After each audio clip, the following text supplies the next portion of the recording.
Hey everybody, and welcome to what is more or less my Christmas special for this year. I wasn't really sure if I was going to do something especially for Christmas, but I just sort of felt like building a quick side project on a whim.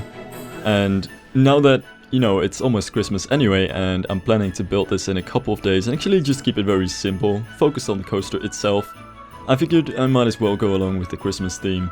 The only thing is, I am not entirely going exactly with what the game sort of gives you or what you'd expect with a Christmas theme. That just kind of seems way too boring for me, so instead, this coaster, as you might kind of be able to tell by the name, but probably not, is gonna have a slight Russian theme to it.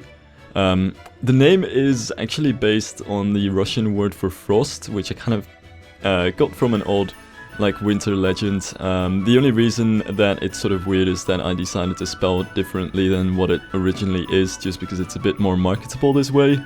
But that's really where the name of the coaster comes from, and that's also what much of the theme will be revolving around.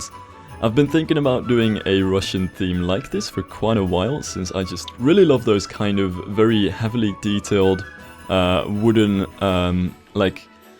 wood houses that you sometimes see in Russia, but most of them are really just confined to concept arts or old drawings from far gone times, but it's something that I really wanted to try. It's an interesting style, and I haven't seen anybody try it yet in Planet Coaster, and it's something which I loved to do in Roller Coaster Tycoon 3, which some people might remember. There was Ralphie's Russian wood set, which would allow you to make these kinds of typical wooden Russian houses, and that's something that I generally want to go for here.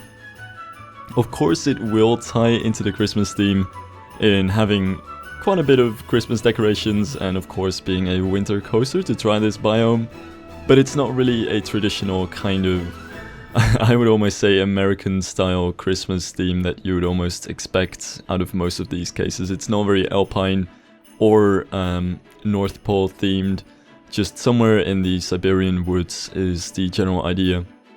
Now this is a floorless coaster, a B&M floorless, and I figured I could talk a little bit more about the kinds of coasters which I'm building, because even though I already do that quite a bit, I never really explain all of the reasoning or the smaller details that you might not know if you're not as into roller coasters.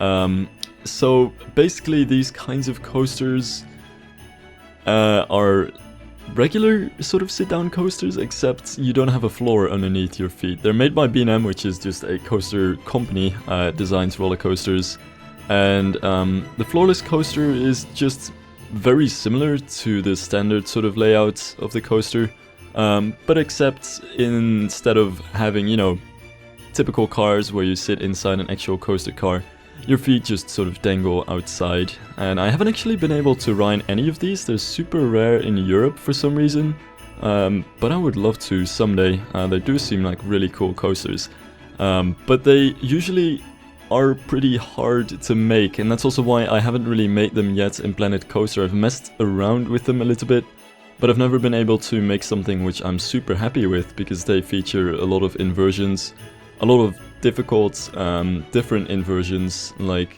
not just loops and corkscrews or barrel rolls, but a lot of 0G rolls and Immelmans and that kind of stuff, which I'll get into in the rest of this video as well.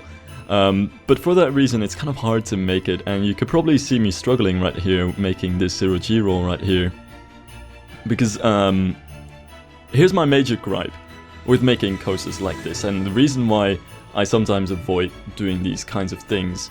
I want them to be hard-lined, which means that the track, whenever it does a barrel roll or a twist, or basically it starts banking, it banks around the center of gravity of the coaster, basically where your heart is when you would sit in the coaster, so you're not sort of flinging around the track, and instead the track sort of rotates around you as you're sitting inside the coaster. The only problem is that the smooth tool gets rid of this hard lining, and I need the hard lining and the smooth tool at the same time in order to make a realistic B&M floorless coaster. And that's what makes making these things, if you want to get into the custom inversions, etc., a pretty difficult challenge, and on one hand a reason why I was kind of avoiding them, but on the other hand, a reason why this is kind of good practice, because I really wanted to get into this kind of stuff. So the 0G roll out of the way, it's not the smoothest thing. I just wanted to make sure that it's hard-lined. I sort of see the hard-lining as a more important thing than the smoothing in this case, because if the B&M wouldn't be hard-lined, it barely even looks like a B&M. So it's a little bit of a rough 0G roll right there. And then I added the dive loop over there, which is pretty much a twisting section into a half loop. And after that, this little hill with a curve. And at this point I was not really sure what I was going to do with the rest of the ride. The basic idea was just to kind of finish it with a couple of curves, a couple of hills and a corkscrew. And I was just sort of puzzling about how I would fit it in. Also, one reason for that is that I really wanted to make sure that I sort of make my way around the supports as to not delete any of the supports that I already had. But that meant that this curve had to be stretched out quite a bit more than I was hoping for. In the end though, I just decided to make that a very large, low sweeping curve into a small airtime hill over here, and after that into the corkscrew, which even after a couple of times has become one of the worst corkscrews I've ever made. Not really sure what went wrong with this one. Perhaps I'm gonna have to make it bigger at some point, but for now I'm just leaving it the way it is after a couple of tries, which is somewhat smooth, but it still has some weird kinks in the middle of like the transitions until you go upside down. So there are two major painful bits in this corkscrew that I'll have to see about at some point in the future. It looks alright, especially from some angles it pretty much looks like a perfect corkscrew. But there's just like that little part in the middle where it transitions from the one node to the other, where it just jerks a bit. And next, I already wanted to do a bit of like terraforming around it. It's gonna lie between some hills and gonna go over a lake over here. It's a little bit like Mjolnir in terms of setting. I mean, it's also in Northern Europe, so that kind of makes sense. Or at least I don't have an exact placement in Russia, but it's somewhat of a similar kind of environment here. So I'll be having the same kind of, you know, low hills with all of the rock work and the pines on top of them. It's a bit like Mjolnir in that sense. And finally, anyway, when it comes to the layout that we have over here, I have that quick little helix coming back to the brake run, and that's just about it. There's a very minor hill at the end, but I wouldn't even call it an airtime hill. It's just kind of an hill to get back into the brake run, and that is pretty much it. I wanted to leave just about enough space for the brake run to actually slow down the coaster and have a transfer track, so I had to make it quite tight at the end there. And also a little bit more terraforming. It's gonna be just about the last for now. There's not a huge focus on terraforming other than the first drop, which is kind of a special case. But I at least wanted to make sure that there's a bit of a natural sort of setting in the background of this coaster, which is why I still wanted to finish all of the hills around it here. And over here, and this is something that probably does need an explanation. I wanted to make one of these things where the cable comes back, so the cable return, and it's something which you don't get in the game itself, but it's something which very prominently stands out on the lift hills of B&Ms. It's basically where the cable returns after it's reached the top of the lift hill, so you don't have it like running underneath the track or on the other side of the little like lift hill chain thing. Instead it just runs in a straight line quite a bit underneath the track, and that's why I wanted to put that beam there. Also, I wanted to make some custom looping supports, since there was only one support over here, but it looked terrible and it just sort of destroyed the image of a B&M, since they have very typical looping supports. And I tried to make one of the supports over here, just there's one problem. You can't actually connect them to the coaster track. The hitboxes are very strict, and you just can't touch this thing. You can get very close, but it just barely levitates. So if you like look at it from a straight angle, from a very close up as well, you can actually see that the track is floating. And I might do a little bit of experimentation to see if there are like different pieces that can connect to the track in some way, but I'm afraid that's not gonna happen. So yeah, I suppose we'll just see how I'm gonna deal with that. In any case, I do think these supports do look a little bit better than not having any supports at all. So I wanted to leave them in anyway, no matter how weird they might look. And also there's the issue of the path work. I mainly wanted to get into very sort of getting started parts of working here, so making the layout of the coaster, making terraforming, but the paths also really felt like an important thing because they sort of dictate where all of the scenery is going to be. So I also wanted to very quickly get into the paths, lay them out very roughly. This was all just sort of improvisation to see whatever would work in these spots. It's not the best paths ever, to be honest. It's pretty terrible, but it's something. It's a start basically. I'll try to make it look a bit better with scenery and see how all that's gonna work out in the end.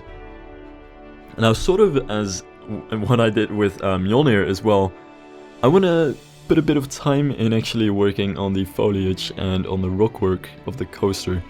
Now, I didn't have much of a look at this beforehand, so this was also just kind of getting used to what the new trees look like and what kind of rocks we now have, which was pretty surprising because they are quite a bit different, but there also aren't that many. Many of the old rocks look very dark and kind of stand out a lot from the icy rocks in this new biome. And there are only two textures when it comes to the icy rocks, and one of them I'm not a very big fan of. It looks a bit too blue in the case of what I'm going for. I want to have a bit more of a brown, dark-ish soil texture to it, which, funnily enough, I actually put in the rocky facades as well. I sprayed it with a little bit of that brown soil color, just intensity 10 I believe is the standard, the lowest intensity, but just a touch of brown, touch of Van Dyke brown, just to make it a little bit more warm than the cold sort of standard icy rock that it usually is. But anyway, so I used that one rock, decided to mix it a bit with the regular sort of rock. And when it comes to the trees, this was even more challenging, I felt, since there are two snow-covered trees, which is not that huge of a deal, I guess, since, you know, this is a sort of tundra biome anyway, so why would you need anything but spruces? It just sort of makes it hard to get a varied palette when it comes to foliage.